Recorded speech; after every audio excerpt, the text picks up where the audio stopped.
Yes, Granny. Well, dear, it must be very hard on those residents, that need help and assistance with eating. Oh, yes, and for the staff too, because it's a very slow process. Oh, yes, I do notice that. One mouthful, and the resident just seems to have had enough half the time, as if that's, the accomplishment of the whole meal when they've only just started. Yes, I don't know why it is they seem to be so slow.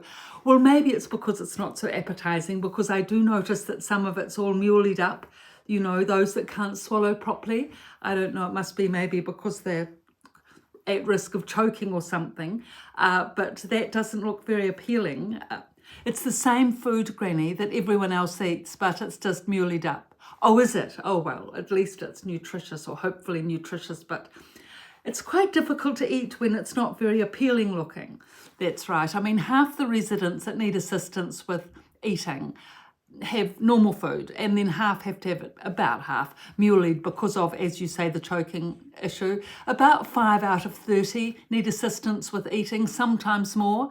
Well, it's quite a few, isn't it? Because we haven't got that many staff to be able to help with that much feeding. Exactly. I mean, there's so much for the staff to do. I mean, they have to serve the meals and take the plates away, assist people with eating, tidy up, clean up. I mean, it's so ongoing, cups of tea, coffee. Then, of course, there's not just the main meal, but the dessert as well.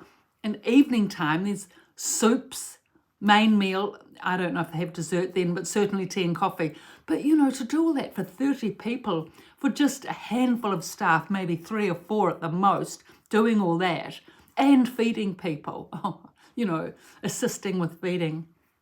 I actually don't know how they do it.